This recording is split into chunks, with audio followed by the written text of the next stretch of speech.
Yes, Roma wines taste better because only Roma selects from the world's greatest wine reserves for your pleasure. And now, Roma Wines, R-O-M-A. Roma Wines present Suspense. Tonight, Roma Wines bring you Miss Ava Gardner in Lady in Distress, a suspense play produced, edited, and directed for Roma Wines by William Spear. Suspense, radio's outstanding theater of thrills, is presented for your enjoyment by Roma Wines. That's R-O-M-A, Roma Wines. Those better-tasting California wines enjoyed by more Americans than any other wine. For friendly entertaining, for delightful dining. Yes, right now a glassful would be very pleasant. As Roma Wines bring you Ava Gardner in a remarkable tale of Suspense.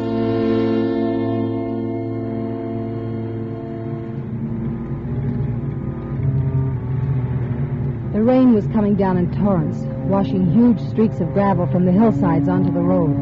It was getting dark, and I was beginning to worry. I'd been waiting nearly an hour, and then I saw it. He was edging along the side of the road, his coat collar turned up against the rain, coming toward me. I eased the car into gear and drove up toward him. He had no raincoat on, and he must have been walking for quite a ways because he was soaked through, dripping with the rain. He stuck out his hand when he saw me, and I stopped. You're going to town? By the lower road, is that all right? Well, that's even better. Thanks, lady.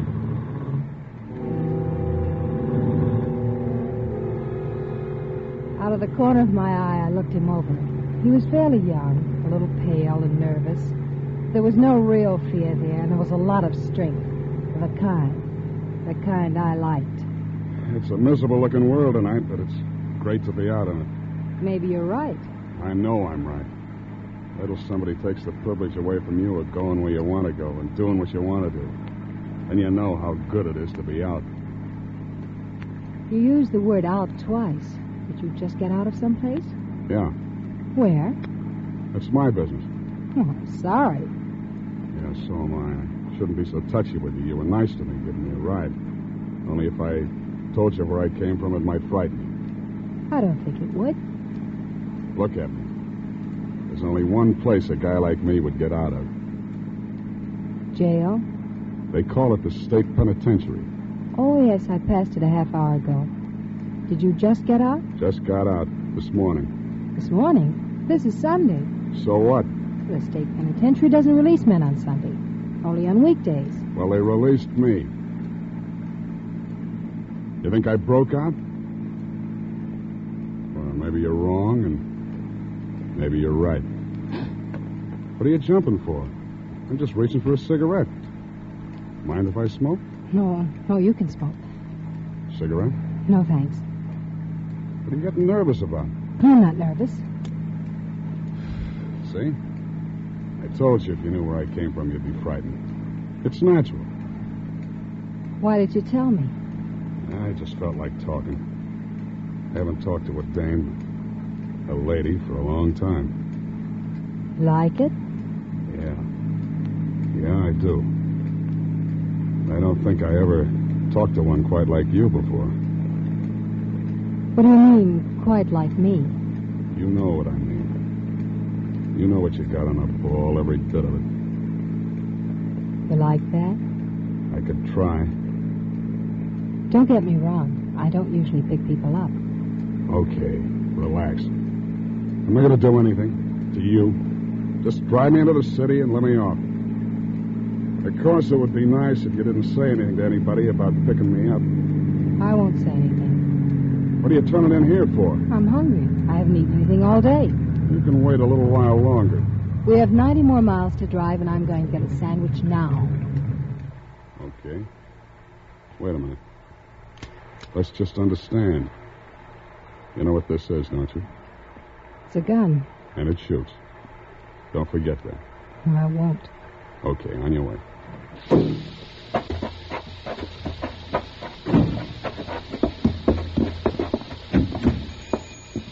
After you. Well, nice weather for ducks, huh, folks? Yeah. You, all alone in here, Mac? Yep, glad you dropped in. Suppose you're in a hurry to get home, though. Back to the kiddies and the mother-in-law, huh? Yeah. Now, what do you have? Coffee and a hamburger, please. Make it two. Coming up. Everything on those burgers? Sure. Well, what's a little onion among friends, huh? Excuse me a minute. Hey, where you going? If you're going over to use that telephone, lady, you might just as well not bother. It's out of order. I'm trying to get it fixed. Oh, I wasn't going to use the phone. I was going to get some cigarettes. You don't say. I knew he didn't believe me. He didn't say anything, but the way he looked at me, I could tell. We finished our hamburgers, and I paid for them, and then we went back to the car.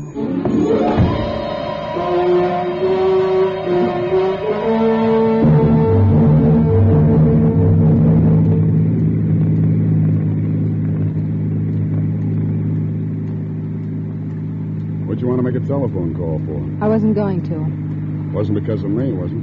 I told you I wasn't going to make a call. I just wanted some cigarettes. You turned down my cigarette a little while ago. They were the wrong brand. You bought the same brand I offered you. Who are you trying to kid, beautiful? Oh, let's not talk about it. It's not important.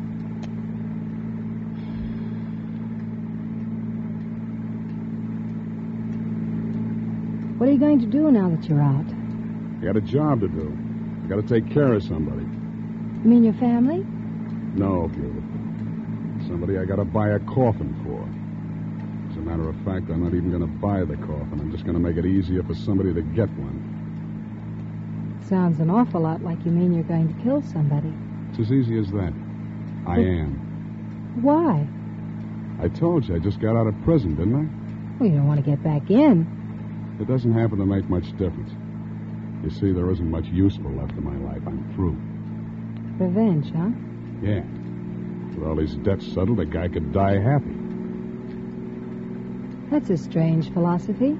Is it? What are you driving so fast for? I'm in a hurry. I have to get home. It's okay with me. The sooner I get this thing over, the better. Get what over? Hey, that's a cop. That's what you get for driving so fast. Why, I didn't realize it. Pull over. If they ask any questions, tell them I'm your brother. See, your brother. I will.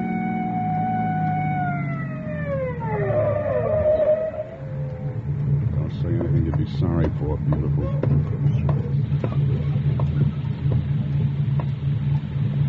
You're going pretty fast for these wet roads, lady. I'm sorry. I really didn't realize it. If you'd skidded into a telephone pole, you would have. Let me see your license. It must be here somewhere. That your husband? No, that's my brother. Oh, here's the license. Thanks. Oh. Where have I seen this name before? I don't know.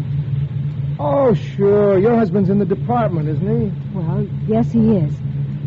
Nervous about something? No, I'm just tired. Okay. But just take it easy from now on. Here's your license. I will. Thanks a lot.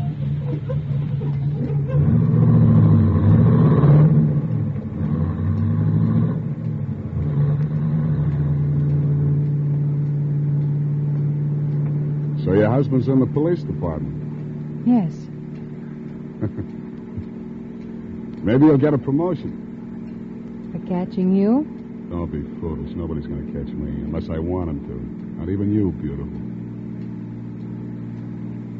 What did you mean about my husband? About his getting a promotion? Well, just between you and me, you know what I mean. There's somebody I got to take care of is also in the department. What department? Don't act dumb. The police department. Oh. Keep your eyes on the road. I am. You weren't. You were looking at me. Well, what do you expect me to do? You don't exactly make me comfortable sitting there. You recognized me, didn't you? Didn't you? I'm not sure. Yes, you are. And that could be a mistake.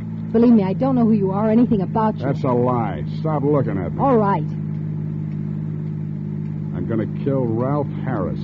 I don't want to know anything about it. Yes, you do. You know Ralph pretty well. No, I don't. I never heard of him. Stop dummying up. I saw the license when you handed it to the cop. I'm going to kill your husband, Mrs. Harris.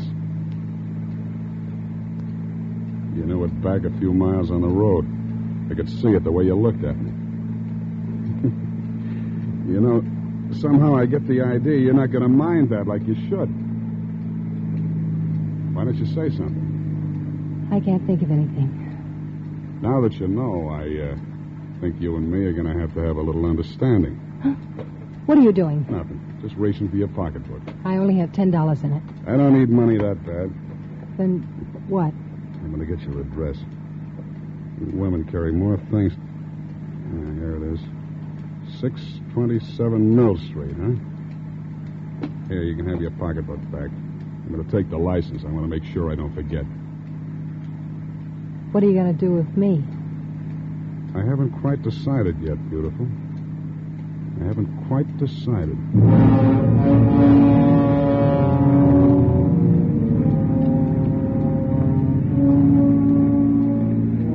I glanced over at him again. I knew he meant it exactly. He hadn't quite decided. Things had gone far enough. From here on out, I had to make it convincing or else. Look, Sullivan. Oh, so you do know my name. Yes, I know your name. I remember you. I was at trial. They framed you. Did he tell you that? They didn't have to. The whole department knew it.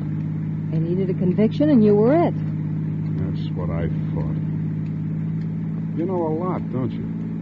Listen, suppose I told you that you were right in what you said a minute ago. That I hated my husband. That I hated him as much as you do. And that I'd hated him for years. What do you think? Well? I'd say it was a stall to save your own neck. That's what I thought. That's why I wanted to get acquainted a little first. First? Before what? Well, doesn't it seem a little funny to you, my just happening to run into you this way? The wife of the man you've sworn to kill, on the very day you break out of prison? Who says I broke out? I know someone who knows Red Farley. Red Farley? Mm-hmm. He was your contact on the outside that helped you plan it, wasn't he? Listen, beautiful, I don't know how you got this. Where do you think Red Farley got the money? You tell me. I'll tell you. I want you to kill my husband. I'll even help you.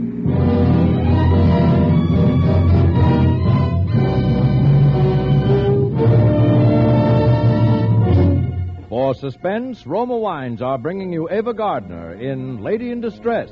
Roma Wines' presentation tonight in radio's outstanding theater of thrills, Suspense.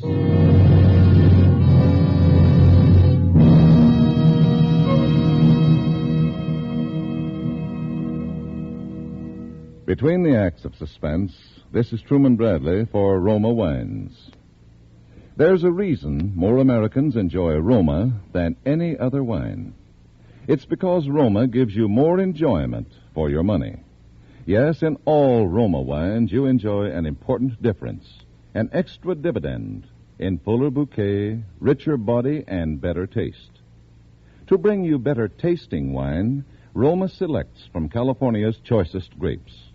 Then, with ancient skill and wine-making resources unmatched in America, Roma master vintners guide this grape treasure unhurriedly to tempting taste perfection.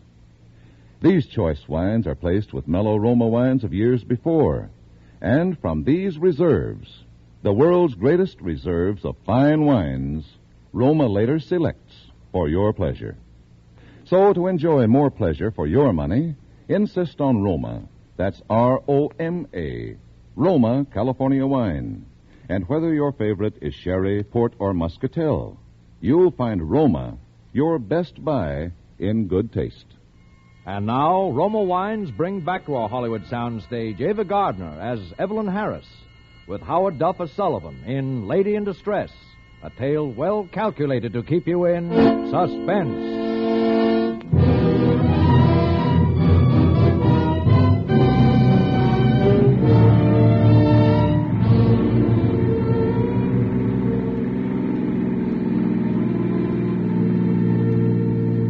He was beginning to believe me now. When I told him that I knew who'd helped him make the prison break. When I told him that I'd put up the money for it.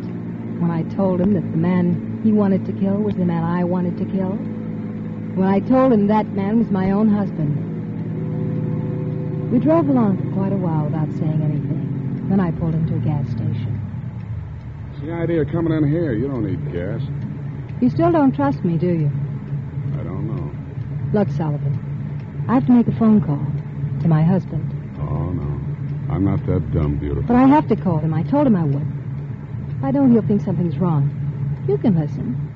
All right. I'll listen.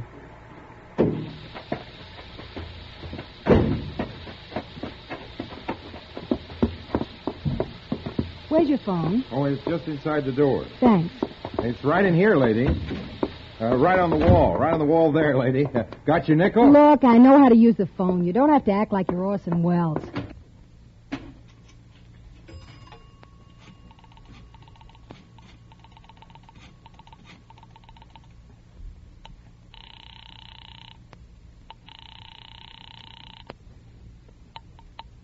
Hello?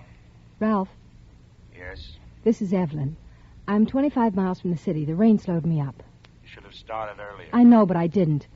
Everything all right? Yes, everything's all right. Well, I'm glad to see you're getting some sense in your head. Hurry up and get here. Well, it won't take long. You're not going to give me any more trouble, are you? No, Ralph. From now on, I don't think you have a thing to worry about.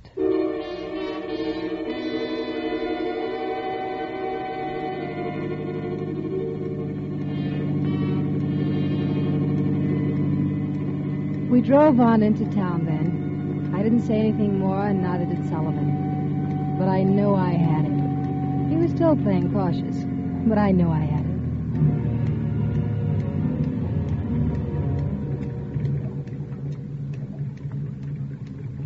Well, here's where I let you off. Oh, the rain's almost stopped. Okay. But listen, beautiful, don't try to double-cross me. I won't double-cross you. You'd make a mistake if you did. Sullivan, Yeah? my husband always keeps his car in the garage. Every night, just as it gets dark, he walks into the garage to get the car. Alone. You know, you're quite a dish, beautiful. And there's no light in the garage. Come here. Good night, beautiful.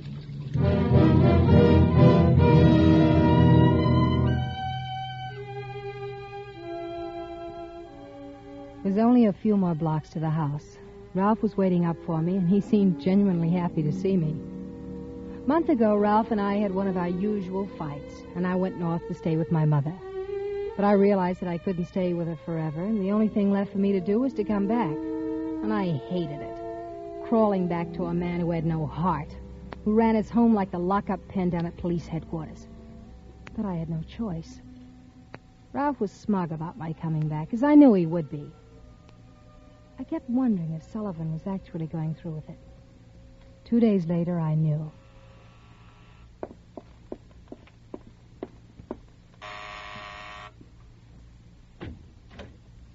Good morning, Mrs. Harris. Get inside. Someone might see you. How did you know I was alone? I got friends. Your husband's working right now. He won't be home for 5 hours. What do you want, Sullivan? Let's not act like children. I said I was going to kill your husband, and I meant it. What are you coming here for at this time of day?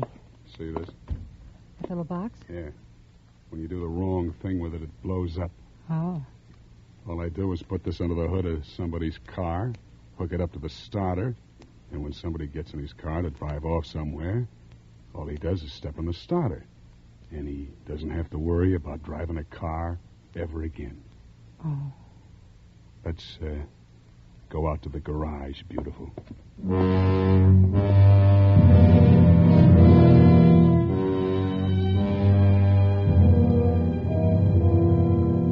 We went out to the garage. Sullivan hooked the explosive up under the hood of Ralph's car. Then after a while, he went away. All the rest of the day, I was nervous and worried. The last minute, I even wanted to go out and disconnect it, but I didn't. It was foolish to be nervous. It had all gone along fine so far. By the time Ralph came home, I was composed and tried not to show that anything was any different than it always was. After dinner, Ralph was doing some paperwork on a housebreaking case. Oh, these reports are a nuisance. Anything I can do to help you? No. You know less about these reports than I do. Well, I just thought maybe there might be something. Well, there isn't, so stop bothering. All right, Ralph. Wait a minute. There is something you can do. What? Go out and get the car and bring it around to the front. No. What? What are you looking so surprised about? As soon as I finish the report, I want to run down to the station. It'd save time if you got the car out. I'd rather not. What's the matter with you? Well, I have trouble getting out of the driveway. It's too narrow. You've taken the car out 100 times. What are you talking about? Well, Ralph, I've got a cold coming on. I'd rather stay inside. Put a coat on. It isn't cold out anyway. I don't want to drive your car. Look, the least you could do is help me out once in a while when I asked you to. Heaven knows you never do anything for me anyway. Well, it won't save that much time. Get the car out before I get mad. All right, Ralph. If you want me to, I'll get the car.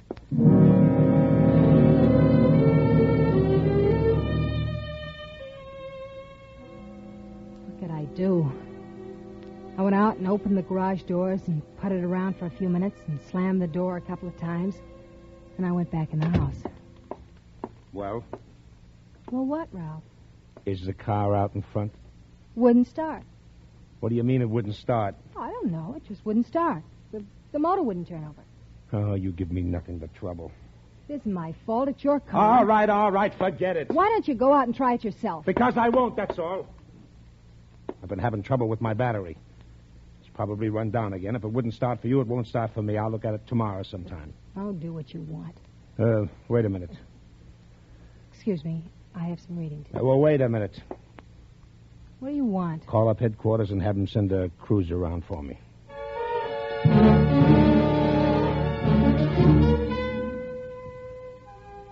I could hardly sleep that night. Why, of all times, did Ralph have to ask me to get his car? It was almost as if he suspected. I knew he'd have to get the car sometime, but I was afraid he might check over the car and find out what was wrong with it and discover the mechanism. Or he might send a mechanic out from a garage to look at it, and an innocent person would be killed. And I was afraid of Sullivan by this time, terribly afraid. I was exhausted from nervousness and lack of sleep when I got out of bed the next day. Ralph had breakfast and went off to work in the police cruiser. I didn't dare go near the garage. I didn't dare do anything except just wait.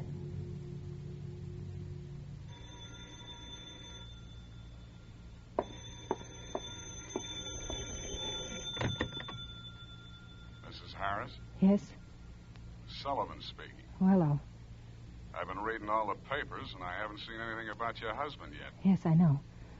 What happened? Well, last night, he didn't take the car out. Why not? I don't know why not. He just didn't, that's all. Mrs. Harris, you wouldn't try to stall me, would you? No, I swear that's what happened. He left the house in a police cruiser. He didn't take his car. You know what I think? No, what? I think I'm going to take a run out there and check up myself. Your husband isn't home, is he? No, he won't be home for 3 hours. Okay, beautiful. You can expect me.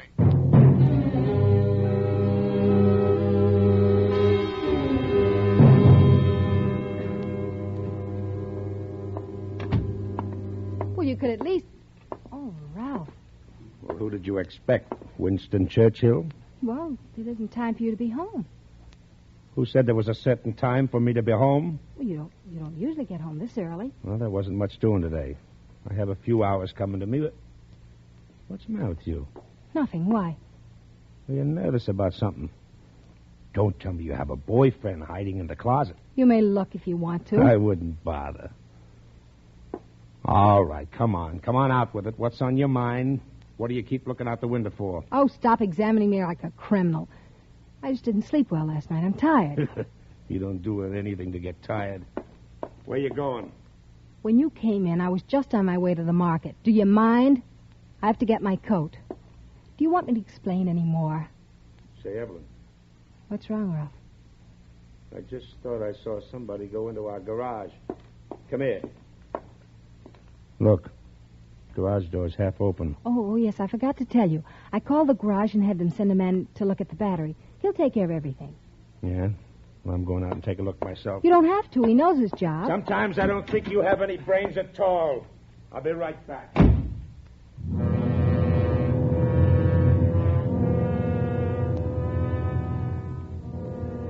I stood there at the window watching. I knew who was in the garage, and it wasn't the mechanic. It was Sullivan. Ralph walked off the back porch and across the yard, and then into the garage. I didn't know what was going to happen. I kept thinking, only one man will come out of there alive. And then I thought, maybe I'll be lucky. Maybe neither of them will come out alive. I pulled the curtain back so I could see more clearly. And then I waited what seemed hours, staring through the window. I couldn't hear a thing, and nobody came out. Nobody. I moved closer, my face pressed against the glass. And then just before it happened, somehow I could hear it coming.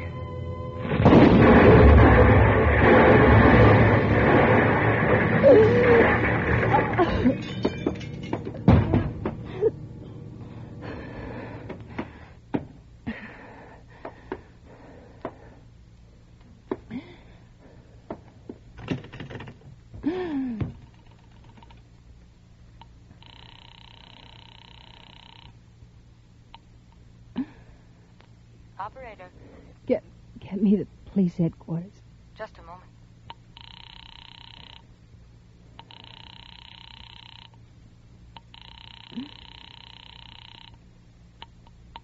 Police headquarters, Sergeant Thompson speaking. This is Mrs. Ralph Harris. There's been an accident, an explosion. We'll be right out, Mrs. Harris. You all right? The window broke. A big piece of glass. My throat.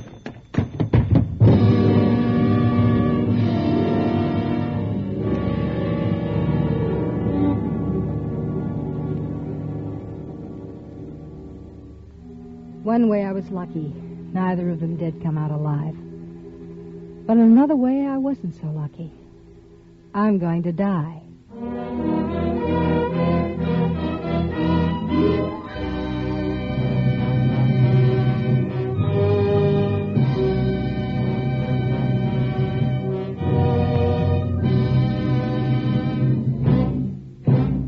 Suspense. Presented by Roma Wines. R-O-M-A, Roma, America's favorite wines. Before we hear again from Ava Gardner, star of tonight's suspense play, this is Truman Bradley reminding you that in all Roma wines you enjoy an extra premium goodness in fuller bouquet, richer body, and better taste. Yes, Roma wines taste better because Roma, and only Roma, selects better tasting wines from the world's greatest wine reserves. That's why more Americans enjoy Roma than any other wine. So ask for Roma wine, R-O-M-A, Roma, a premium wine in everything but price. Enjoy Roma California Sherry before dinner tomorrow. This is Ava Gardner. It's been a great pleasure to appear on Suspense, which is such a favorite to all of us here in Hollywood. Next Thursday's Suspense show will be one that I certainly won't miss. The most coveted honor which a radio program can achieve is the annual award given for excellence in drama by the George Foster Peabody Foundation. This year, the citation was given to Suspense, and one of the 3 suspense plays which is particularly mentioned in connection with the award was that which will be rebroadcast next Thursday. It's called Dead Ernest. Good night. Ava Gardner appeared through the courtesy of Metro-Goldwyn-Mayer, producers of the Technicolor picture The Yearling, starring Gregory Peck, Jane Wyman, and Claude Jarman, Jr. Tonight's suspense story was written by John Michael Hayes. Next Thursday, same time, you will hear an all-star cast of Hollywood's finest radio players headed by Wally Mayer in Suspense. Produced and directed by William Spear for the Roma Wine Company of Fresno, California.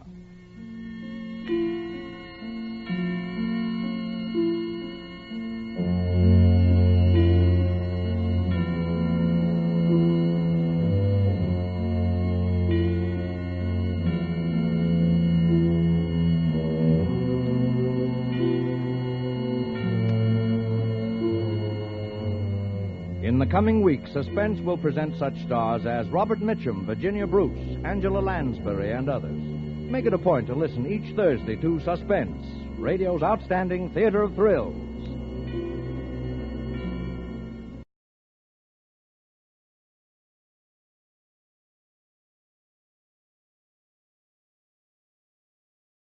Yes, Roma wines taste better because only Roma selects from the world's greatest wine reserves for your pleasure. And now, Roma Wines, R-O-M-A. Roma Wines present Suspense. Tonight, Roma Wines bring you Mr. Wally Mayer in Dead Ernest, a suspense play produced, edited, and directed for Roma Wines by William Spear. Suspense, radio's outstanding theater of thrills, is presented for your enjoyment by Roma Wines. That's R-O-M-A, Roma Wines. Those better tasting California wines enjoyed by more Americans than any other wine. For friendly entertaining, for delightful dining. Yes, right now a glassful would be very pleasant. As Roma Wines bring you Wally Mayer in a remarkable tale of Suspense. Accident report submitted to Police Inspector Blandon from Lieutenant Steve Healy. Place 15th Street and 4th Avenue. Time 2:45 p.m. March 11. Remarks. Ernest Bowers, age 34, was crossing the intersection as signal light changed from green to red. A car driven by Theodore Toby made legal right turn from 15th Street into 4th Avenue. Hey, look out! Hey, officer! Oh, look at those Officer! Hey, the guy's here's the guy. Yeah, he's bleeding. All right. Give him some air. Come on now, let me through here. All right, stand back. Let's have a look. Is he hurt bad, officer? I didn't see him. Honest, I didn't. I had the right of way. He's passed out. One of you people call for an ambulance. Yeah, you. Okay, move back here. He's bleeding. Here, I'll prop up his head. Yeah, use his jacket. Here, I'll hold him. Golly, he's limp. Feels just like he's dead.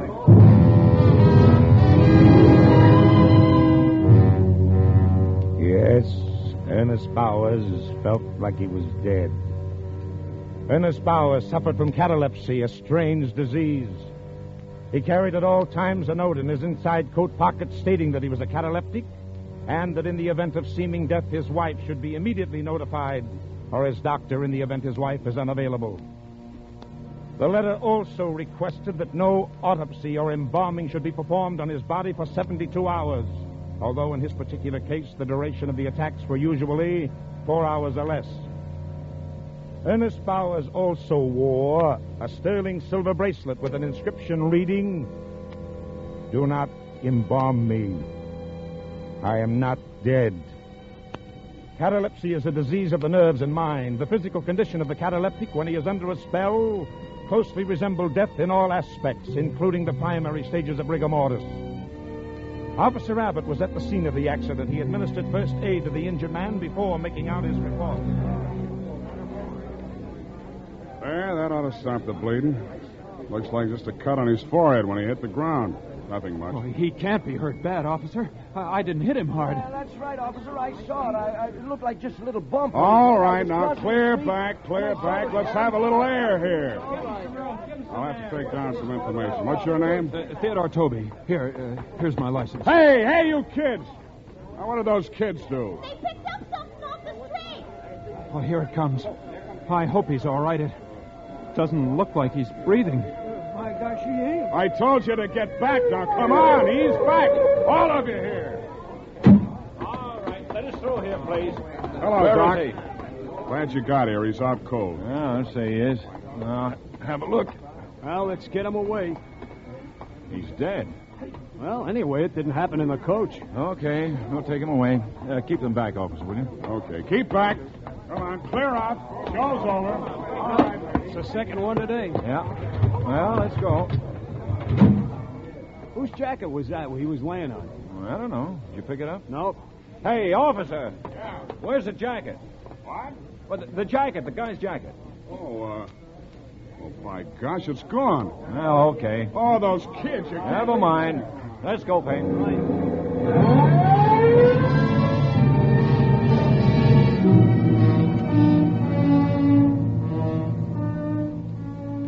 Ernest Bowers had lost the identification of his condition. The letter was in the inside pocket of his jacket. The silver chain he wore on his left wrist had snapped and fallen to the pavement. 2 youngsters picked up the chain. Robert Manelli, age 9.5, and Tommy Stoner, 8. Hey, that cop yelled at us. Did you hear him? Yeah. Maybe we should give it back. No, what for? So he can keep it? Let's go around the back to your father's shop, Bob. Sure is a nice chain. Hey, there's writing on it. Maybe it's the guy's name. Was he hurt bad? Hey, what's it say? Oh, just a second. We'll be out of the alley. Yeah, Pop's gone home to eat. Can you read it now? Wait a second, will you? It says, do not something me. I am not dead. Screwy. What do we do with it? Sell it, Dopey.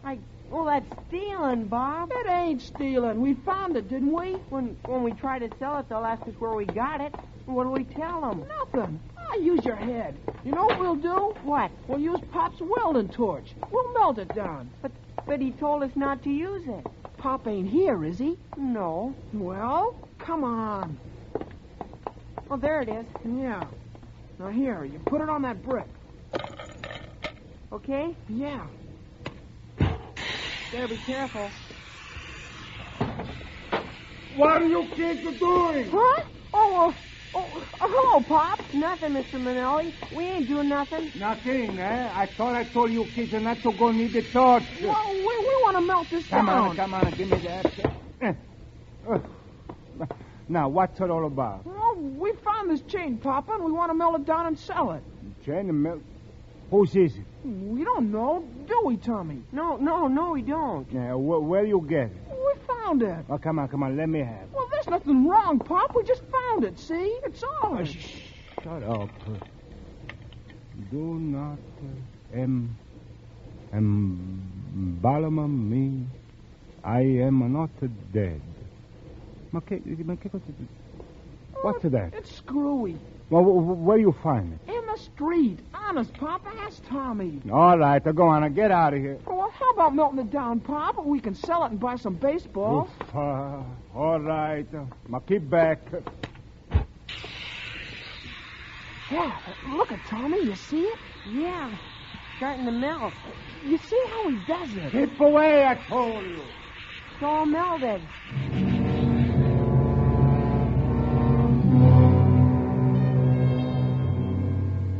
They sold the melted chain for $1.30 to a dealer. $1.30. But the coat. The coat was the principal thing. In the coat, in the inside pocket, was the letter. The information about Ernest Bauer's condition was in the letter. The instructions that could save his life. The coat was picked up from the street by Honest Jerry Murdoch. Now there's a big sign near the corner of 15th Street. It says, Honest Jerry Murdoch, swap shop. He brought the coat into his store, rummaged around on his shelves until he found some cleaner, then started to clean the blood stains. I'm looking for a sport jacket. Just a moment. What kind? Conservative. Oh, come over here, please. Yeah, something on that order. There you are. Just pick out what you want. How much you want to spend? About $5. Oh, these cost more. How much? From 8 to 12. Now, over here we got some cheaper. These don't look so hot for $8. From 8 to 12. Over here. Well, I'll take a look. Yeah. No, these don't appeal to me. And what size do you wear? 40. Oh, here, try this one on. Nice and conservative. There. Yeah, it's kind of tight around the shoulders. Yeah, tight. Yeah, it looks cheesy. Well, I guess you ain't got what I want. Wait a minute. Wait, what's your hurry? I'm just putting a new one in stock over here by the counter. Huh? Nah, that looks all right. What size is it? I don't know. Here, let's try it on you, huh? How's that? Yeah, this feels all right. All right.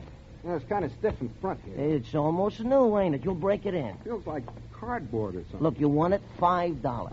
Okay. There might be still a couple stains on it. I ain't had time to take them out. You use some cleaner on it to bring it to the tailor's. He'll spot it. It'll be better than new. Yeah, here. Here's the 5.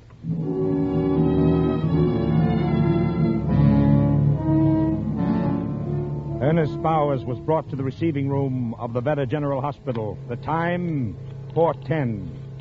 If Bowers was going to awaken, it would probably be before 6:45. Intern on duty, Dr. Weldon, made out his report. He wrote it down while he was standing near the telephone switchboard. Hello. This is the Veta General Hospital. Is there anybody by the name of Bowers at home? That's Bowers, Bowers. No, nobody home. Is Mr. Bowers married? His wife thinks so. Where can I reach her? There's been an accident. I don't know. She's out. Will you tell her to call the Veta General Hospital? Yeah? What happened? Mr. Bowers is dead. That's funny. Just a superficial cut on forehead. Well, that's cardiac. I'm gonna go. Get me the orderly room, honey. Okay, use that phone there. Right. Yeah? This is Dr. Weldon. There's a delivery for you to go to the morgue. Morgue now? Yeah. I ain't had anything to eat since... Yeah, I know. Since lunch. Go on now. It's down in the receiving room. The papers are down there, too. Can't I get a sandwich first? No. Go on. Get going. Oh, why can't I wait a few minutes? It's got to go now. They'll want to start the embalming so they can go home. It was then 4:22 in the afternoon. Dr. Theodore J. Weldon left Honey at the switchboard and walked upstairs to the intern quarters and settled down to reading the sports page of the afternoon paper.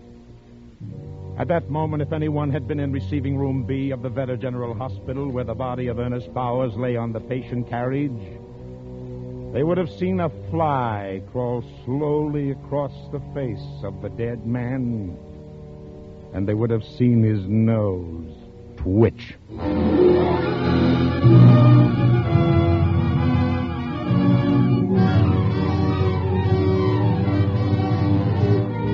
For Suspense, Roma Wines are bringing you an all-star cast of Hollywood radio players headed by Wally Mayer in Dead Ernest, a radio play by Selig Lester and Merwin Gerard. Roma Wines' presentation tonight in radio's outstanding theater of thrills, Suspense.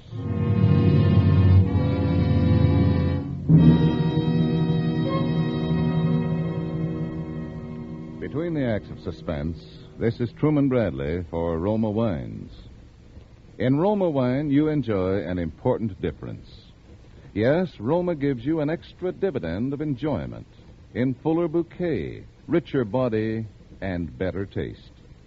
To bring you better tasting wines every time, Roma selects from California's choicest grapes. Then, with ancient skill and America's finest winemaking resources, Roma master vintners guide this grape treasure to tempting taste perfection. These choice wines are placed with mellow Roma wines of years before, and from these reserves, the world's greatest reserves of fine wines, Roma later selects for your pleasure. That's why more Americans enjoy Roma than any other wine. That's why you will find Roma California wine your best buy in good taste. So, whether you prefer sherry or port, muscatel or tokay, insist on Roma wine. R-O-M-A, Roma, the greatest name in wine. And now, Roma Wines bring back to our Hollywood soundstage Wally Mayer, who, as Police Lieutenant Healy, heads an all-star cast of Hollywood radio players in Dead Ernest, a tale well calculated to keep you in suspense.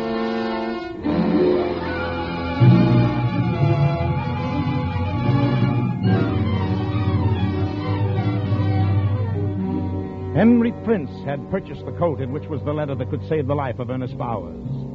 When Henry Prince left honest Jerry Murdoch's second-hand store, he stopped to have a chat with some friends, made some purchases at the grocery store, and then started home. The time, a few minutes after 5. He lived about 2 blocks from the scene of the accident, and his wife was waiting for him. Turn around a little bit, will you? How do you like it for $5? Oh, looks all right. You lose some of that weight. Look better. Wait a minute. What's that, a spot? Where? Take it off for a minute. Here. Yeah? Yeah. I wonder what that is. Oh, he said there were a couple of spots. Cleaner will take them out. Yeah, it looks like it might be. What's this in the pocket? I don't know. Heaven's sake. To whom it may concern, please open and read. Well, that's what must have felt stiff, huh? Yeah. This note is carried on my person wherever I go. It is to advise responsible parties that I am a cataleptic, that if it appears as though I am dead, I am not. and that my body is not to be molested for a period of 72 hours, neither by autopsy nor by embalming, although the maximum periods of my attacks usually do not exceed 4 hours. Please telephone my wife, Mrs. Margaret Bowers, at Fulton 11231. This is a boarding house, address 8411 West 25th Street. If she is not there, please try X Mr. 43422. This is the number of Dr. Benton. It is of vital importance. It may mean my life. Thank you, Ernest Bowers. Yeah, that's a funny one. Where'd you get that jacket, Harry? That honest Jerry Murdoch. Gee, I wonder what we can do. Well, nothing. It's probably forgotten already. Somebody sold the jacket to him, forgot to take the letter off. Doesn't sound like something a guy'd forget. No, the devil. Well, it might be important. Say, look at that, Harry. Those spots look like blood. No, too dark. That's the color that blood turns. I'm going to telephone that number. Well, go ahead, but I think you're wasting your time. Oh, well, hush. Will you a minute? Oh, for crying out loud. Keep still.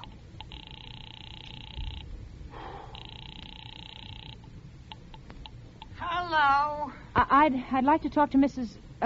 Bowers. She ain't in. Well, how do you know? You didn't even go to She find... went out, and you ain't the first after her. Who else wanted to get in touch with her? Oh, somebody. I don't know who. Oh, well, thank you. There, you see? You're wasting your time. I'll try that doctor. Oh, for heaven's sakes. Turn into a regular busybody. Well, think of somebody else. Well, I'm getting hungry. Oh, hush, will you? Oh, hush, will you? Oh, busy. Now, how about some dinner? It's cooking. Honestly, I can't get it out of my head. That guy, whoever he is, just lying there, and people thinking him dead when he ain't. Maybe doing things to him. Gee, what's embalming? Oh, well, they do that at the morgue. It's preparing his body for burial. I think they take all the blood out of his veins. Oh, for heaven's sakes, that'd kill him if he wasn't already dead. Couldn't kill him any deader. Harry, I'm going to find out about that coat. Now, where's this place you bought? Now, wait a minute, Francis. I put in a good day's work. I'm tired. I don't want to run around the city looking for something I don't even know about. Well, I'll go myself. How about me at home here while you go out? I want to eat. I'm hungry. Well, dinner won't be ready for another 15 minutes anyway. Where's the place? Oh, all right. I'll go with you.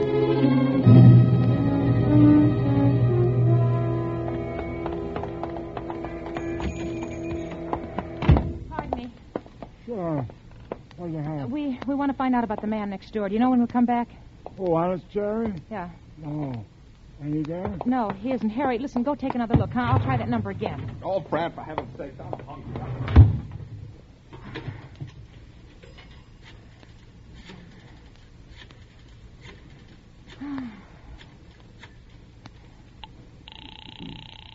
Oh. Well, they answered. I'm using this... Oh. Well, he ain't back yet. Well, what does this sign say, 10 minutes? Yeah, but those guys put up signs like that if they're going away for an hour. Well, we'll just wait a couple of more minutes. Oh, come on, Francis. Hello. Wait. I'm going to run out. Is Mrs. Bowers in? No. Mr. Bowers. He's dead. He is?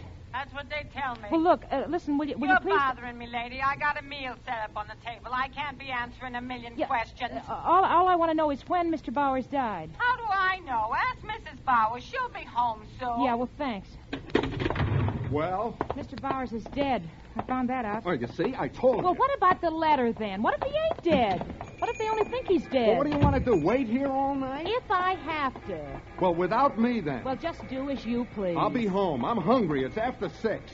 If you think more of a crazy letter than you do of feeding your own husband, then that's all. What do you mean, that's all? Just what I said. That's all. Oh, Harry, the trouble with you is you haven't got any imagination. No, I haven't got any imagination. I'm just a home-loving guy. That's all. I don't go sticking my nose where it don't belong. Oh, well, for heaven's sakes, go home then. I'll find out about it. Think of something besides your stomach once in a while. Officer! Yes, ma'am? Do you know where the fellow who owns that swap shop lives? Honest Jerry Murdoch? No, ma'am, I don't. Oh, dear. Gee, I want to get in touch with him, and there's a sign on his door that says... Why don't you ask him, ma'am? There he is now, Huh? just going in over there. Oh, gee, thank you. Mr. Murdoch? Yeah? Oh, gee, sure glad you came back. Oh, come in. Just out having a bite tea. Yeah, listen, Yeah? you sold my husband a jacket, a sport jacket this afternoon? Did I? What kind? Well, a light blue one with little red boxes in it. It had a few stains on it. Oh, sorry. I can't take anything back once it's No, sold. no. I don't want to give it back. Listen, where did you get it, Mr. Murdoch? How can I remember where I got it? Long ago? Was it very long ago? I don't see what's any of your business where I got it. Well, it may be important. I've been trying to reach the numbers. The doctor's number's always busy, and his wife isn't home yet. Well, I don't know what you're talking about. Look, tell me one thing, just one thing. Did you have the jacket in here a long time? Well... Oh, please, listen, it's very important. Well, no, I just got it in this afternoon. Well, where did you get it? Look, you said one question, you asked it, I answered it, that's all. There was blood on it. Well, that I can't help. Listen, if that man's alive and they do anything to him, I'll just never get over it. I'll never be able to live with myself. What are you talking about? Listen to me. There was a letter in the inside pocket of that jacket, you see. It said that Ernest Bowers was a cataleptic. What's that? He goes into fits? No. A cataleptic is somebody who looks like he's dead at times, and he isn't. He goes into a spell, and it looks as though he's dead. You see, sometimes they take dead bodies to the morgue. They embalm them. That means they take all the blood out of their veins. Now this fellow Bowers is a cataleptic. I don't know whether he's dead or alive, or even if he's worrying about this letter, but I got to find out.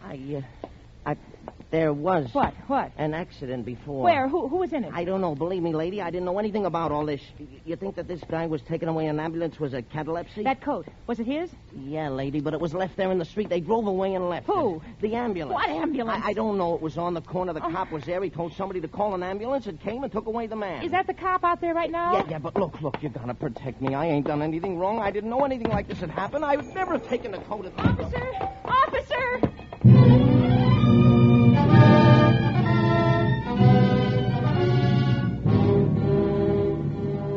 Ernest Bowers lay on a slab at the morgue. If he were alive, probabilities were that he would regain consciousness before 6:45. The two embalmers on duty at the time had decided to get a bite to eat when the phone rang. Yeah, but we're going out to eat. Yeah, I know another one just came in. We got it here. Well, what's the rush? No, we just want to grab a cup of coffee. We'll get right on it. Well, is it our fault if it comes in just when we want to have a... Oh. Well, we can go home after? That puts a different complexion. Okay. Yeah. Hey, what time is it, Anthony? 6:30. Good. Doc says if we embalm this one now, we can go home. Well, let's start in, then. I'm hungry. Okay, I'll start the motor. Young guy, ain't he? Yeah. I was saying to the wife about that yesterday. Oh, get the injector out, will you, Tony? Yeah. She was saying more and more people die older and older. Here. Yeah, looks like we can open through the neck. Yeah. Give me a piece of that gauze. Yeah. I said to Velma, she should be around this place a while. We get them all ages. You want me to do it? No. You get the injector ready. Look at him.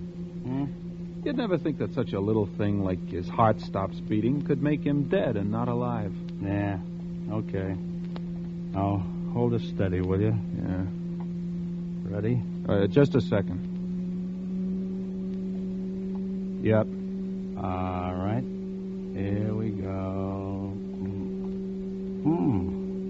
What's the matter? My glasses. They're clouding up. Take them off. That's all right. I'll just clean them. What'd the wife say to that? What? Oh, about all ages? Yeah. Oh, she didn't have anything to say. Only that most of the guys we deal with probably come to a violent end. There's something in that. Yeah. Okay, I got my glasses clean. Now, let's see here. What's the matter? They're steamed up again. That's funny. Every time I bend over, I wonder. What? It must be in my imagination. What? Oh, I could have sworn this guy was breathing on my glasses. Is he? No, how could he? Well, come on, then, let's go. It's 6:45 already. Yeah. Oh, hold it. I'll get the phone. No, let's get this started first. Okay. We'll just start. Huh? What's the matter with you? I thought I saw this guy's hand twitch. Oh, don't be silly. Hey, give me a scare. Let's wait a second. I'll get the phone. No, it'll probably be another job, and we'll never get out of here. Now, let it ring. But the doc said we could go home after... Oh, all right. Well, come on, let's get this thing over with. Al. Okay, now, give me the knife again. All right. Now, I'll make a nice, neat little incision right... Hey, Tony. Yeah? Look, I'm bent over like this, see? I ain't gonna move. My glasses are full of steam again. Oh, Lord. Is he alive? Hey, look at me. I'm shaking all over. Look at him, Al. Look at his lips. Huh? Listen. Shut that thing off.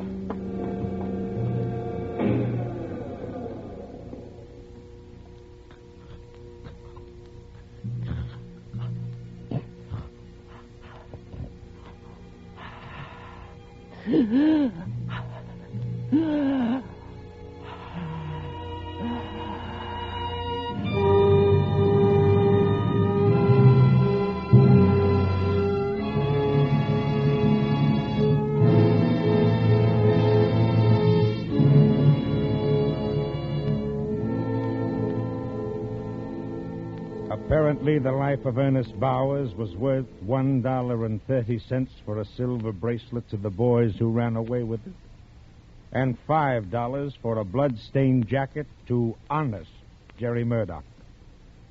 Their petty thefts brought a man to the brink of death. As for the busy telephone in the doctor's office, it wasn't busy at all. The good doctor had unwittingly replaced the receiver on the phone stand incorrectly. There's just one more episode which perhaps does not belong in an accident report, but which I would like to include. After regaining full consciousness, Ernest Bowers put in a telephone call from the morgue. Hello. Hello, Mrs. Brawley. Is Mrs. Bowers in? I don't know. I'll see. Josie, see if Mrs. Bowers is home. Who is it? This is Mr. Bowers. Who? Mr. Bowers?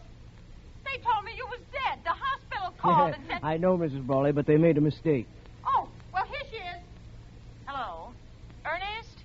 Where are you? Well, darling, it's quite a long story. Well, You never see, mind. You get right home. Do you hear? Your dinner's getting ice cold.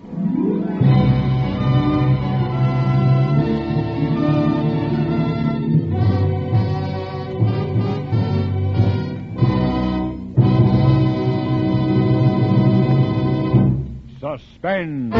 Presented by Roma Wines, R-O-M-A, Roma, America's favorite wines. In just one moment, we'll have a special announcement of interest to our Suspense listeners. This is Truman Bradley reminding you that Roma wines taste better because Roma selects better tasting wines from the world's greatest wine reserves. Yes, in Roma wine, you enjoy an extra premium goodness in fuller bouquet, richer body, and better taste. That's why more Americans enjoy Roma than any other wine. So insist on Roma, a premium wine in everything but price.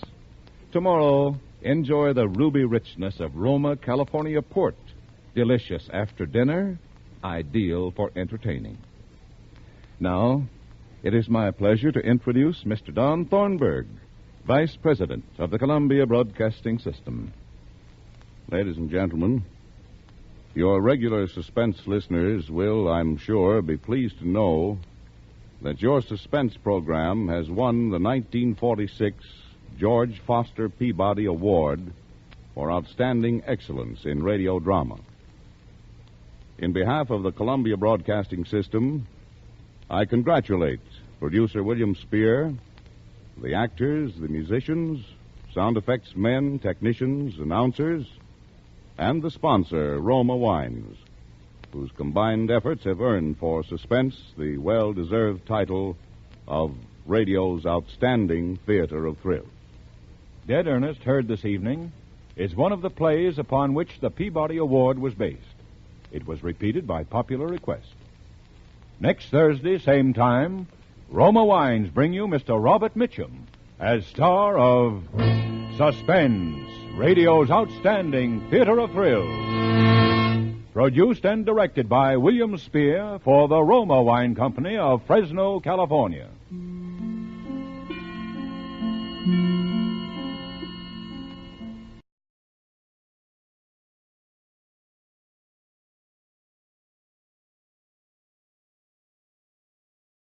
Yes, Roma wines taste better because only Roma selects from the world's greatest wine reserves for your pleasure. And now, Roma Wines, R-O-M-A, Roma Wines present Suspense. Tonight, Roma Wines bring you Mr. Robert Mitchum in Death at Live Oak, a suspense play produced, edited, and directed for Roma Wines by William Spear. Suspense, radio's outstanding theater of thrills, is presented for your enjoyment by Roma Wines. That's R-O-M-A, Roma Wines. Those better-tasting California wines enjoyed by more Americans than any other wine. For friendly entertaining, for delightful dining. Yes, right now a glassful would be very pleasant, as Roma Wines bring you Robert Mitchum in a remarkable tale of suspense. Do you know what death is? It's a simple surgical process whereby a man's name is cut off from his body. If a man's name is dead, the man is dead. Even though his breathing may be normal, his pulse beat regular and strong. My name is dead. So I've become a ghost, a very much alive ghost with hemoglobin in my bloodstream and thoughts in my brain. And yet, as a ghost, I am accused of a crime which I swear to you I did not commit. Going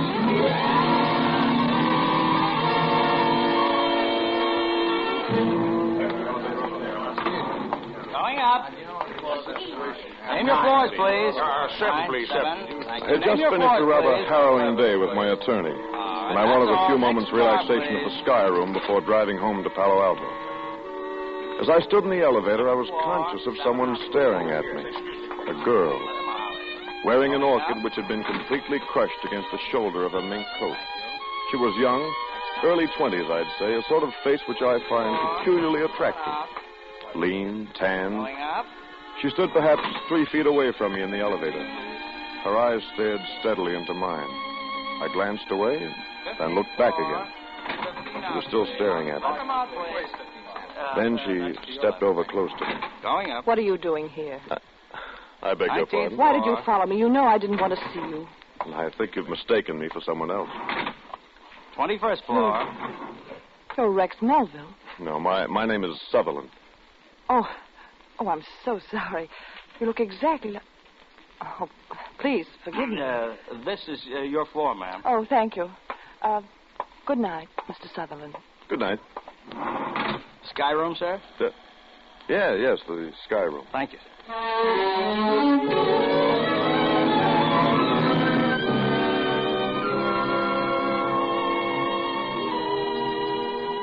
I'm a flyer, and I like to look down on the lights of cities from high places. Usually it makes me feel important and warm inside, but not on this night. I found myself looking down, computing how many miles an hour a human body would be falling by the time it hit the sidewalk. Then I noticed, leaning over the parapet a few feet away from me, the girl from the elevator. Good evening. Good evening.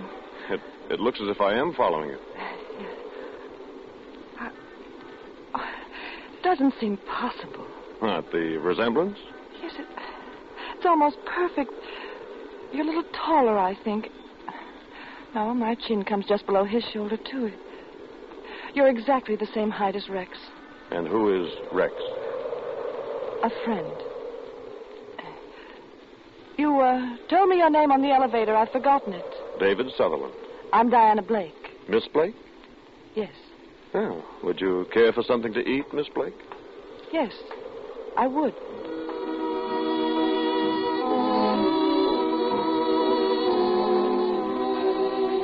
We had a rare bit, I think, and we talked about the customary subjects with the expected flippancy. She was beautiful by every standard except the Flemish. There was a thrilling compactness about her. My mind floated through all sorts of conjectures, but Miss Blake bolted me back to reality.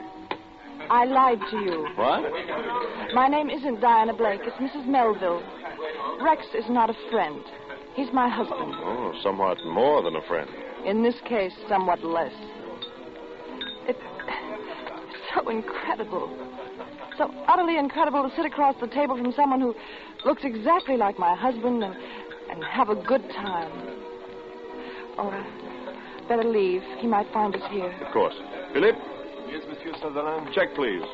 May I see you home? Oh, it's not necessary. I have a suite here in the hotel. Here is the check, sir. I'll sign it. May I borrow your pencil, Philip? I'm deeply sorry, Monsieur Sutherland. What? I've been asked to tell you that... Now, look, I've been signing checks at the Sky Room for 5 years. Yes, Monsieur, but the accounting Please, department... don't hate me if I pay it. Oh, no, I couldn't possibly You allow... will find, David, that I am a woman of extremes. I've either a great deal or nothing. Right now, the only thing I have a great deal of is money. Philippe. Thank you, madame. Don't be angry, please. It's a small price for saving my life. Saving you? When you spoke to me out there on the parapet, I was getting ready to commit suicide.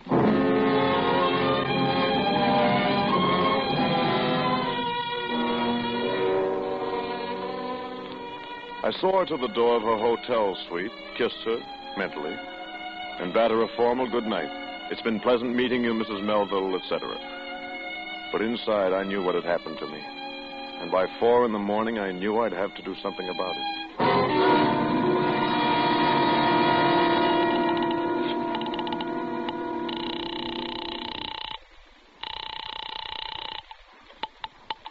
Market 0500. I'd like to speak with Mrs. Melville. One moment, please. I'm sorry, sir. There is no Mrs. Melville registered here. Operator, how about a Miss Blake? Diana Blake? I'm ringing Miss Blake's apartment. Thank you.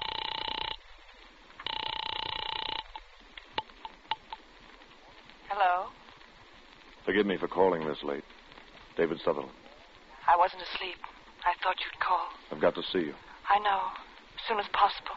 You see, it's 4:15. I'll meet you in the hotel lobby at... better make it an hour from now. Oh, no, not the lobby. There's a little coffee shop, Radnick's, around the corner on Post Street. I'll be there. 5:15.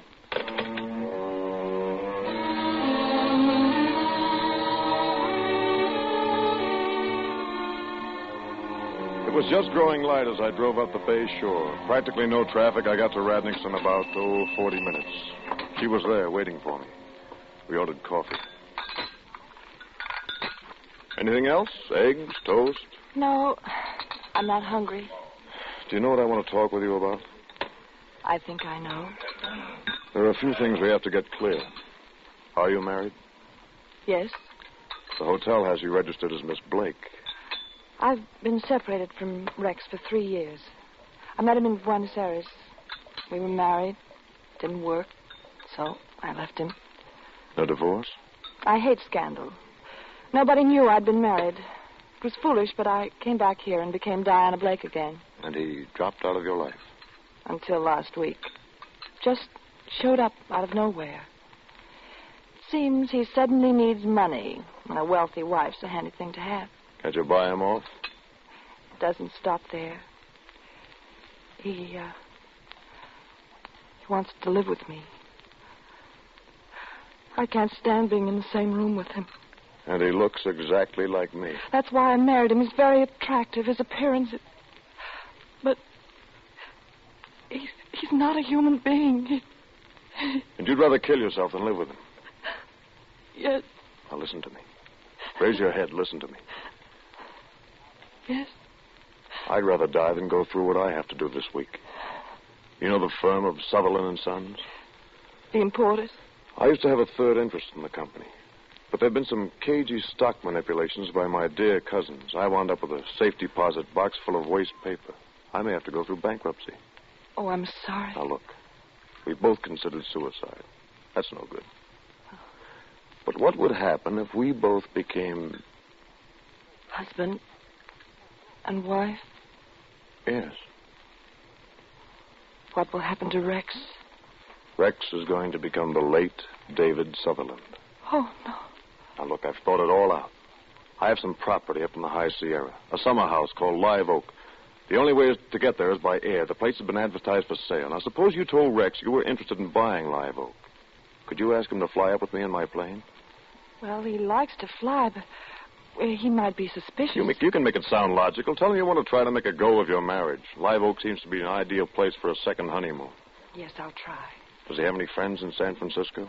None that I know of. He's lived in Argentina for years. Oh, one thing, his voice.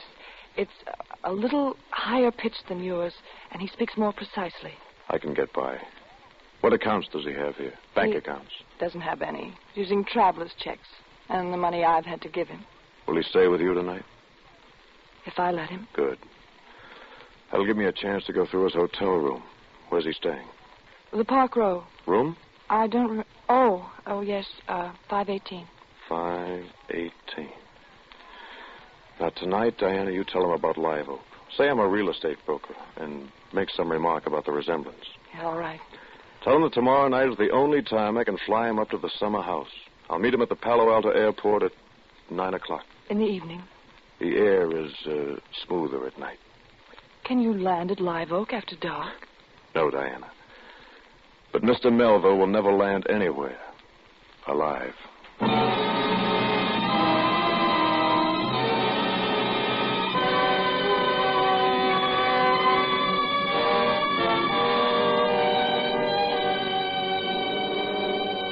For Suspense, Roma Wines are bringing you Robert Mitchum in Death at Live Oak. Roma Wines' presentation tonight in radio's outstanding theater of thrills, Suspense.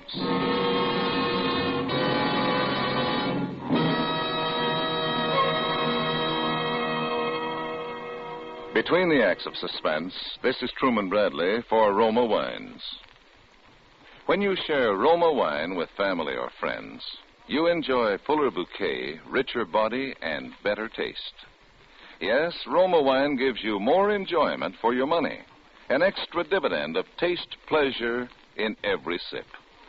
To make absolutely sure that Roma wines taste better, Roma selects from California's choicest grapes. Then, with centuries-old skill and wine-making resources unmatched in America, Roma master vintners guide this grape treasure unhurriedly to tempting taste perfection. These choice wines are placed with mellow Roma wines of years before. And from these reserves, the world's greatest reserves of fine wines, Roma later selects for your pleasure.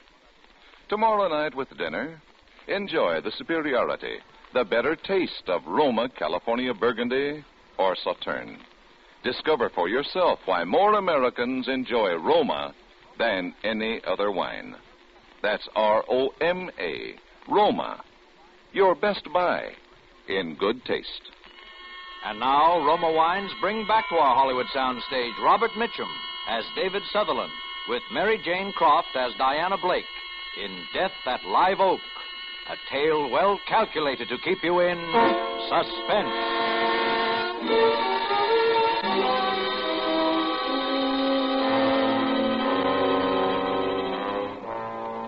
I left Diana and went directly out to the airport. I loosened the screws around the cowling of the instrument panel of my airplane. Then I took my parachute home and soaked it thoroughly in a wash tub full of black dye. The shrouds and the silk came out dull black, just right. As it began to grow dark, I felt a tremendous desire to be with Diana, at least to talk with her. I realized how much she was coming to mean to me, but I stifled my urge to call her. If I could be apart from Diana this one night, I could be with her the rest of my life. I drove back into San Francisco to the Park Row Hotel. As I walked in, I turned my hat brim down in the way Diana had told me Rex Melville wore his. I prepared to speak more precisely, to try out my impersonation of the man I was about to murder. Good evening, Mr. Melville. Good evening. May I have the key to 518, please? Certainly, Mr. Melville. You weren't gone very long, sir? No, not long. Is there any mail in my box? Well, I just gave you your mail, sir, when you went out. Oh, of course. I'd forgotten. Thank you.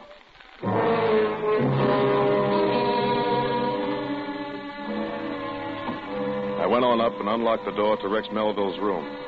Empty. And in a rather slovenly state of disorder. I made it a point to touch everything in the room, the light switches, the water faucets, the drawer handles. I wanted to leave plenty of my fingerprints in case I should need to prove later on that I, the future Rex Melville, had occupied this room.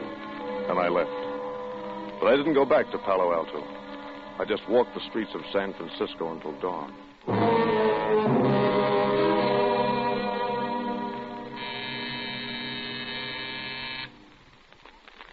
Who is it?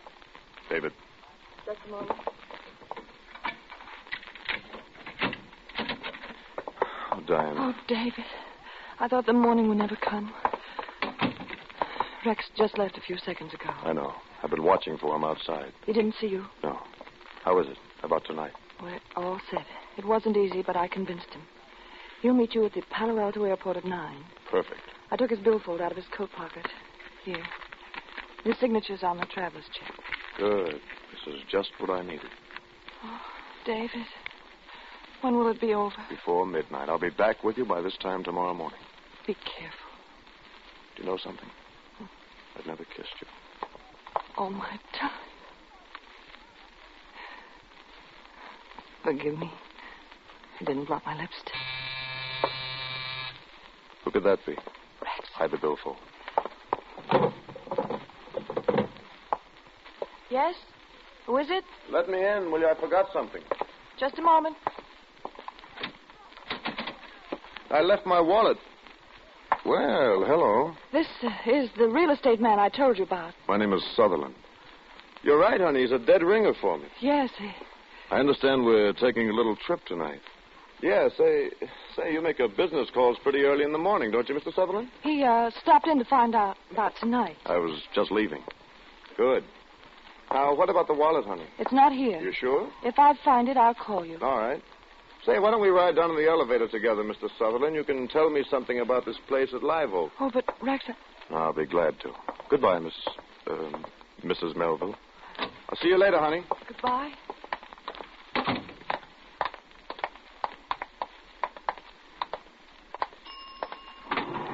Down car. Go right ahead, Mr. Sutherland. No, after you. All the way down? Yes, the lobby, please. Yeah, I hope you're a good pilot, Sutherland. I've been flying 10 years. What kind of plane do you have? Metal monoplane, a high wing. It seats 2 people side by side. Say. What's the matter? Hey, you fellas twins? No. I thought for a minute I was seeing double. Have to go see an eye doctor or something. No, we're not twins. You sure do look alike, though. Glad I don't have to see an eye doctor. Oh, here's the main floor. Watch your step, please.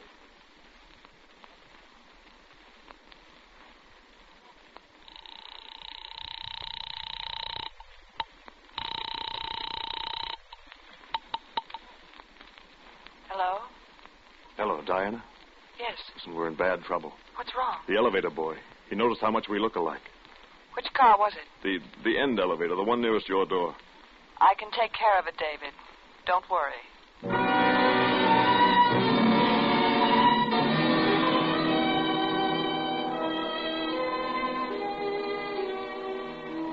It was a ghastly day of waiting.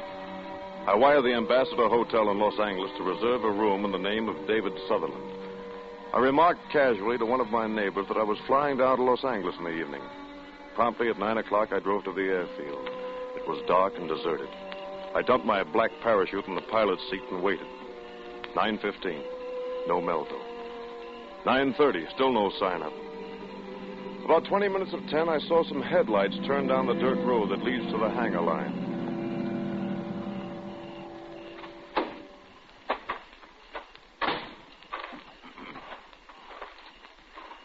Is that you, Sutherland? I've been waiting for you. Well, I'm sorry to be late. I was delayed in town. You all set to go? All set.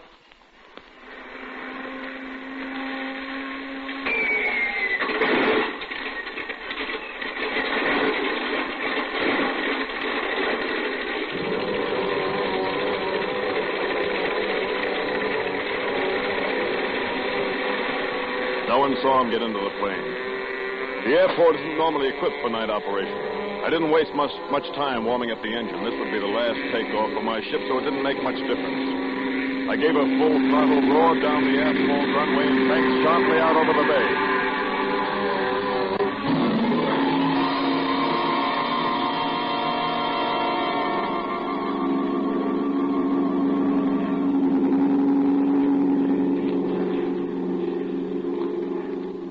sort of pretty up here. Yes, very. How long will it take us to get to Live Oak? Not long. Excuse me, I have to make a radio call.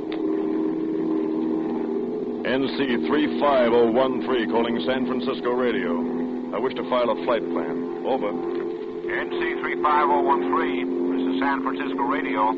Go ahead with flight plan. This is NC 35013 over Mountain View at 1500. Pilot Sutherland, airspeed 145, fuel supply 3 hours. CFR, destination Los Angeles Municipal. Los Angeles? Shut up. ETA in Los Angeles 2345, over. Roger, 013. We'll file San Francisco radio out. But why are we going all the way to Los Angeles? You're taking a longer trip than that, Mr. Melville.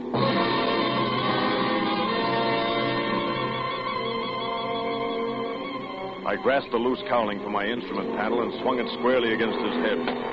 He fell forward against the seat belt. There was no blood. The bruise on his face was exactly where the cowling might strike him if an accident threw him forward against it. Quickly, I screwed the cowling back in place, and then I set about exchanging clothes with my unconscious passenger. It was difficult in the cramped cabin, and I had to watch my flight control. I propped Melville into the pilot's seat and buckled his safety belt. Then I strapped on my own parachute and trimmed the ship nose down. As it started to pick up speed in a steep dive, I shoved open the cabin door and leaped.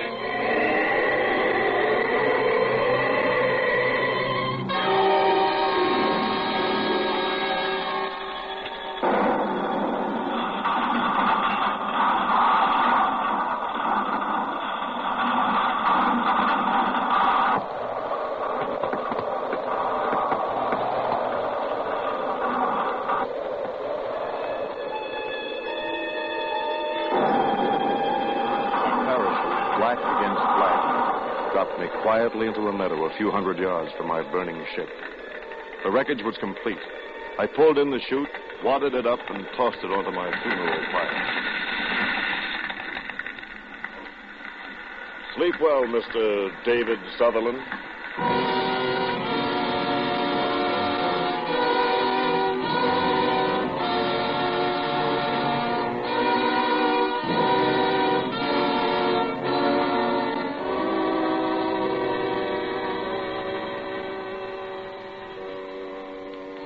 My plane had rammed the wild wilderness on the lowest slope of Mount Hamilton. I struck out on foot for the road which I knew from my maps, ran down the mountain from Lick Observatory to San Jose. As I walked along in the moonless night, I felt free. For the first time in many months, no more debts, no more threats of bankruptcy, no more scavenging attorneys. From San Jose, I took the bus back to Palo Alto, keeping as inconspicuous as possible. At the airport, I got into Rex Melville's car. No, it was my car. I was Rex Melville now.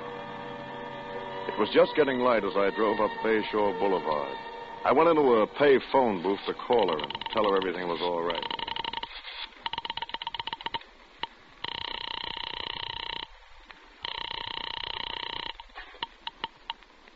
Market 0500. Miss Blake's apartment, please. Miss Blake? Diana Blake. One moment, sir. I'm ringing Miss Blake's apartment. Hello? Hello?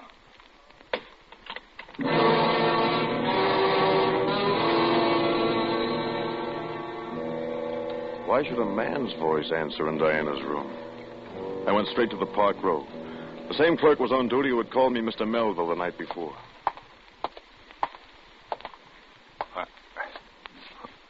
Good morning, sir. Good morning. The key to 518, please. Yes. Yes, Mr. Melville.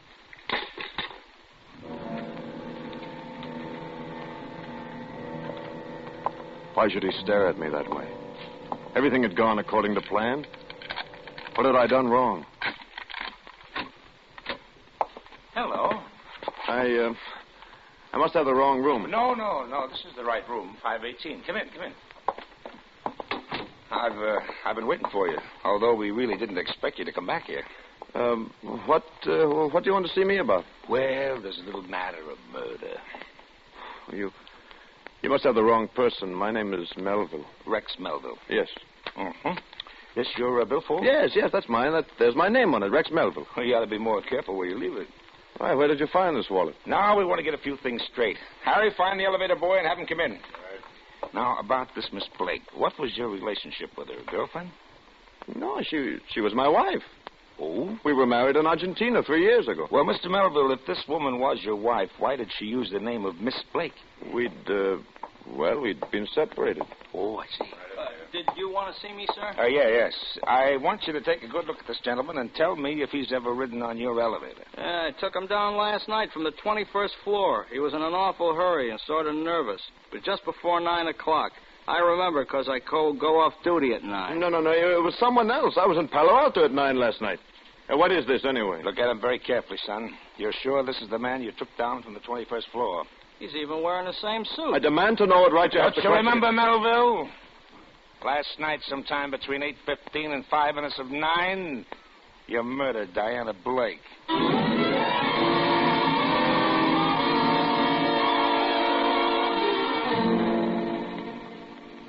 I don't remember the next hour at all. But I heard myself saying, "There's another man. He looks exactly like me. He must have killed him." Oh, a sort of Mr. Hyde character? No, another person. Elevator boy, you saw us together in your car yesterday morning. I don't remember. Now, think. You asked if we were twins, and you said something about going to an eye doctor, remember? No, I don't remember. He's lying. Diana bribed him not to tell. Why should she have bribed him? Because I'm not Rex Melville. My name is David Sutherland. I live at 18016 Willow Road, Palo Alto. I didn't kill her, I tell you. I loved her. David Sutherland was killed last night in an airplane crash on Mount Hamilton. No, it was Melville who died. Sutherland radioed a flight plan at 9:55 for Los Angeles. He had a reservation at the Los Angeles hotel for last night. He never got there. I'm Sutherland. I jumped in a black parachute. Melville, the murderer, he's the one who died. Why are your fingerprints on every doorknob and every water faucet of Rex Melville's room in the hotel here? I didn't kill Diana Blake. I loved her. You've been separated from her for 3 years. You're the murderer. I'm a murderer, yes. I killed Rex Melville. But not Diana. I didn't kill Diana.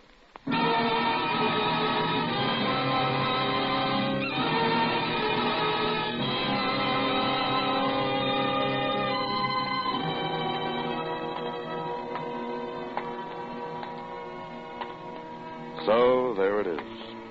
Now you know what can happen when a man's name is severed from his body.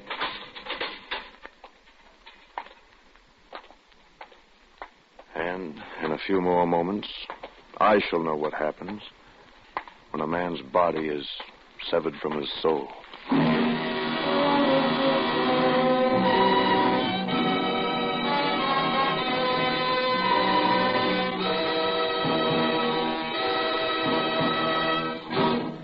Suspense. Presented by Roma Wines, R-O-M-A, Roma, America's favorite wines.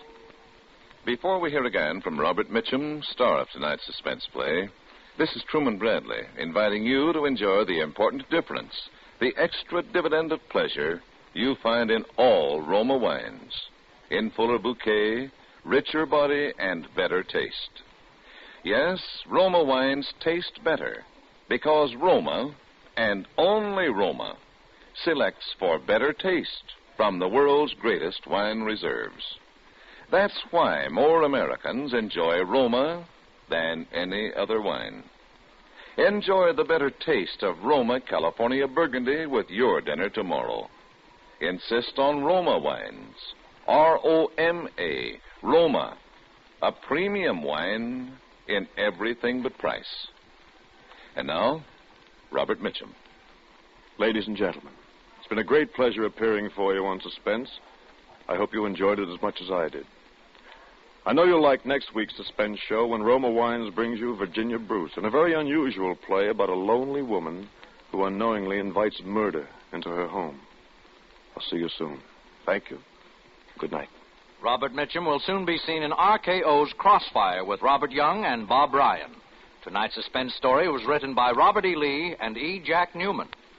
Next Thursday, same time, you will hear Miss Virginia Bruce as star of Suspense. Produced and directed by William Spear for the Roma Wine Company of Fresno, California.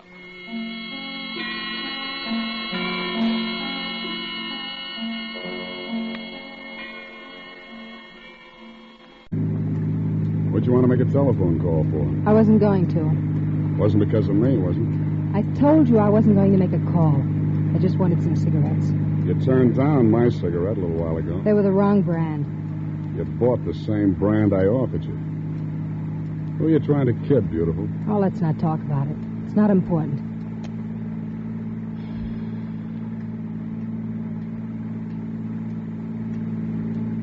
What are you going to do now that you're out? I got a job to do. I got to take care of somebody. You mean your family? No, beautiful. Somebody I got to buy a coffin for. As a matter of fact, I'm not even going to buy the coffin. I'm just going to make it easier for somebody to get one. Sounds an awful lot like you mean you're going to kill somebody. It's as easy as that. I am.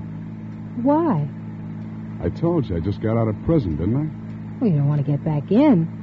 It doesn't happen to make much difference. You see, there isn't much useful left in my life. I'm through.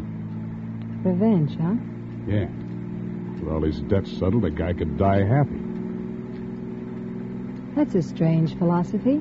Is it? What are you driving so fast for? I'm in a hurry. I have to get home. It's okay with me. The sooner I get this thing over, the better. Get what over? Hey, that's a cop. That's what you get for driving so fast. I didn't realize it. Pull over. If they ask any questions, tell them I'm your brother. See, your brother. I will.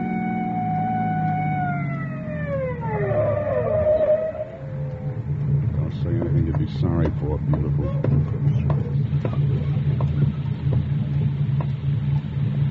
You're going pretty fast for these wet roads, lady. I'm sorry. I really didn't realize it. If you'd skidded into a telephone pole, you would have. Let me see your license. It must be here somewhere. That your husband? No, that's my brother. Oh, here's the license. Thanks. Oh. Where have I seen this name before? I don't know.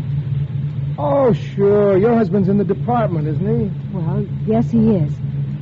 Nervous about something? No, I'm just tired. Okay. But just take it easy from now on. Here's your license. I will. Thanks a lot.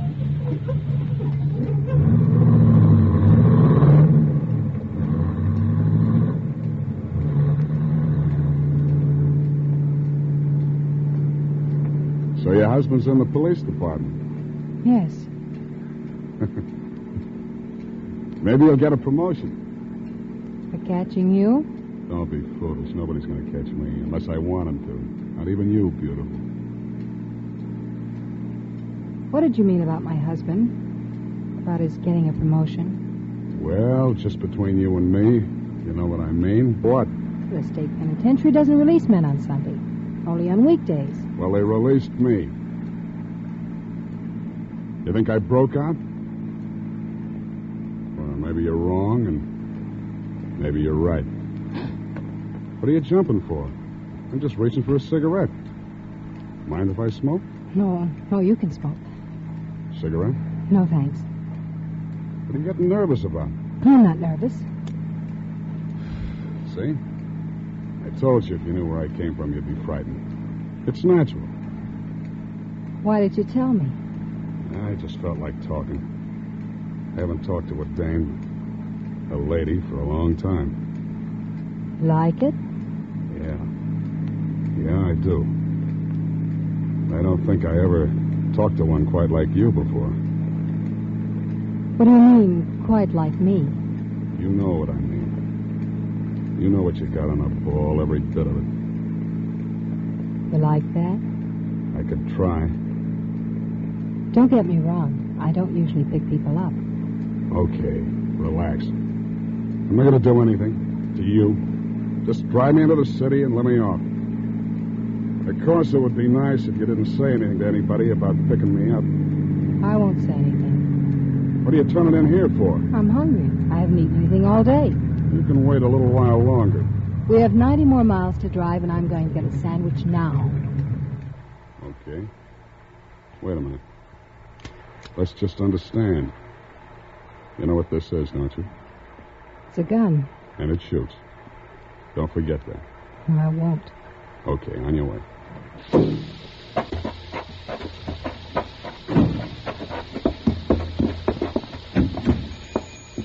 After you. Well, nice weather for ducks, huh, folks? Yeah. You, all alone in here, Mac? Yep, glad you dropped in. Suppose you're in a hurry to get home, though. Back to the kiddies and the mother-in-law, huh? Yeah. Now, what do you have? Coffee and a hamburger, please. Make it two. Coming up. Everything on those bergs? Sure. Well, what's a little onion among friends, huh? Excuse me a minute. Hey, where you going? If you're going over to use that telephone, lady, you might just as well not bother. It's out of order. I'm trying to get it fixed. Oh, I wasn't going to use the phone. I was going to get some cigarettes. You don't say.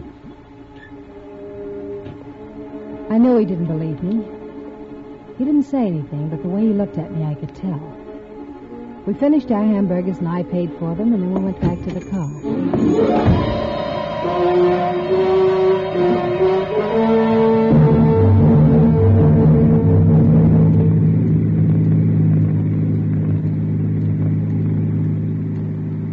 He was your contact on the outside that helped you plan it, wasn't he? Listen, beautiful.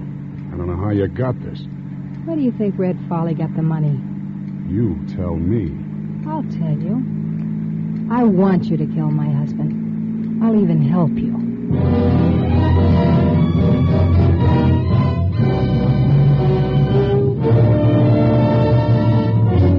For Suspense, Roma Wines are bringing you Ava Gardner in Lady in Distress. Roma Wines' presentation tonight in radio's outstanding theater of thrills, Suspense.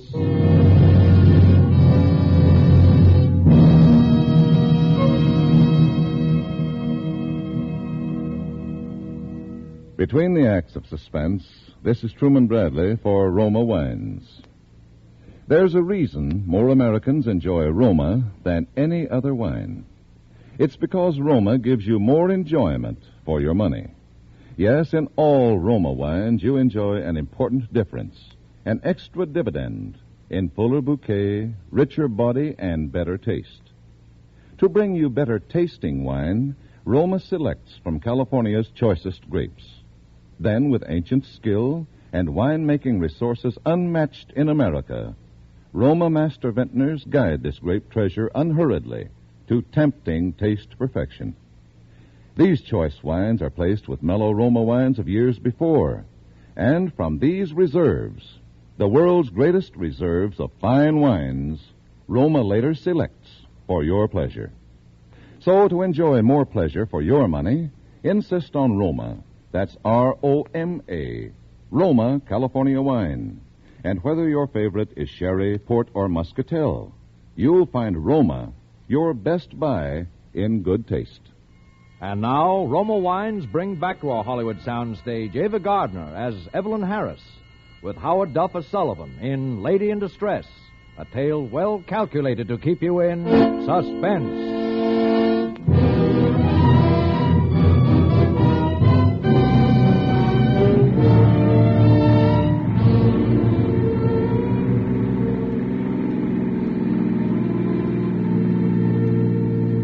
He was beginning to believe me now. When I told him that I knew who'd helped him make the prison break.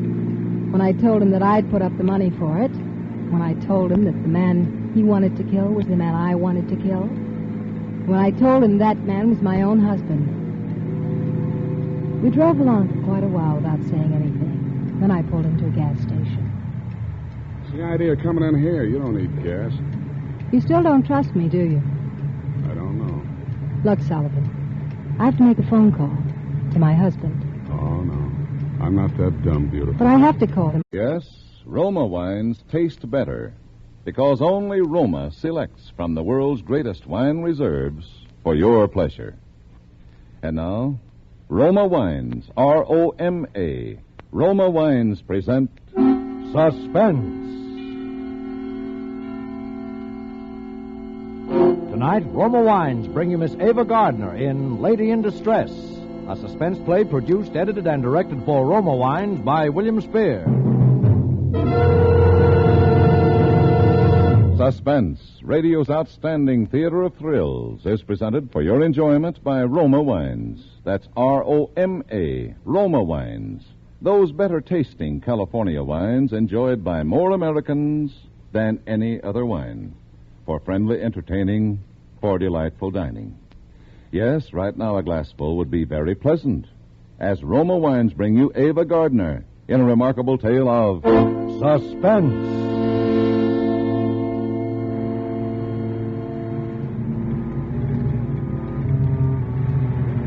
The rain was coming down in torrents, washing huge streaks of gravel from the hillsides onto the road.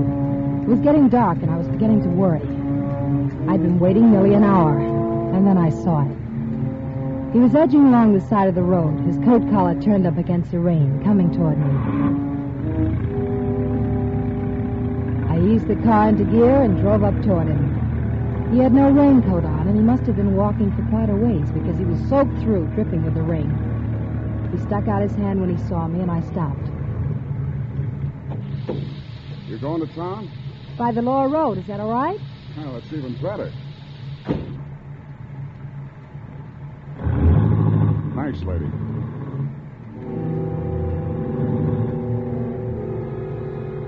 Out of the corner of my eye, I looked him over. He was fairly young, a little pale and nervous. There was no real fear there, and there was a lot of strength. The kind I liked. It's a miserable-looking world tonight, but it's great to be out in it. Maybe you're right. I know I'm right. Little somebody takes the privilege away from you of going where you want to go and doing what you want to do. And you know how good it is to be out. You used the word out twice. Did you just get out of someplace? Yeah. Where? It's my business. Oh, I'm sorry. Yeah, so am I. I shouldn't be so touchy with you. You were nice to me, giving me a ride. Only if I told you where I came from, it might frighten you. I don't think it would. Look at me. There's only one place a guy like me would get out of. Jail? They call it the state penitentiary. Oh, yes, I passed it a half hour ago. Did you just get out? Just got out this morning. This morning? This is Sunday. So, somebody I got to take care of is also in the department. What department? Don't act dumb, the police department. Oh. Keep your eyes on the road. I am. You weren't. You were looking at me. Well, what do you expect me to do? You don't exactly make me comfortable sitting there. You recognized me, didn't you? Didn't you? I'm not sure. Yes, you are. And that could be a mistake. Believe me, I don't know who you are or anything about you. That's a lie. Stop looking at me. All right. I'm going to kill Ralph Harris. I don't want to know anything about it. Yes, you do. You know Ralph pretty well. No, I don't. I never heard of him. Stop dummying up. I saw the license when you handed it to the cop. I'm going to kill your husband, Mrs. Harris. You knew it back a few miles on the road. I could see it the way you looked at me. You know, somehow I get the idea you're not going to mind that like you should. Why don't you say something? I can't think of anything. Now that you know, I think you and me are going to have a little understanding. Huh? What are you doing? Nothing. Just reaching for your pocketbook. I only have $10 in it. I don't need money that bad. Then what? I'm going to get your address. Women carry more things. Here it is. 627 Mill Street, huh? Here, you can have your pocketbook back. I'm going to take the license. I want to make sure I don't forget. What are you going to do with me? I haven't quite decided yet, beautiful. I haven't quite decided.